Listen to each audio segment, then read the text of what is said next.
ഇന്ന് നമ്മൾ ഉണ്ടാക്കാൻ പോകുന്നത് മാംഗോ പോപ്സ്റ്റിക്കിൾസ് ആണ്. സായിപ്പന്മാർക്ക് ഇത് പോപ്സ്റ്റിക്കിൾസ് ആണെങ്കിൽ നമുക്കിത് കമ്പൈസ് ആണ്. കമ്പൈസ് കോലൈസ് എന്നറിയപ്പെടുന്ന ഇത് ഇഷ്ടമല്ലാത്ത ആരും ഉണ്ടാകത്തില്ല.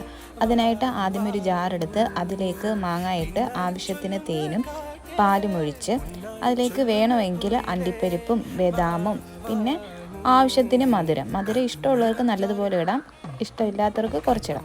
എനിക്ക് ഈ സമയത്ത് മധുരത്തിനോട് വളരെ ക്രേവിങ്സ് കുറവായതുകൊണ്ട് ഞാൻ കുറച്ച് മധുരമേ ഇട്ടിട്ടുള്ളൂ. അത് നല്ലതുപോലെ മിക്സിയിലിട്ട് അടിച്ച് എന്നിട്ട് ടേസ്റ്റ് ചെയ്ത് നോക്കിയപ്പം ആവശ്യത്തിന് മധുരമേ ഉള്ളൂ.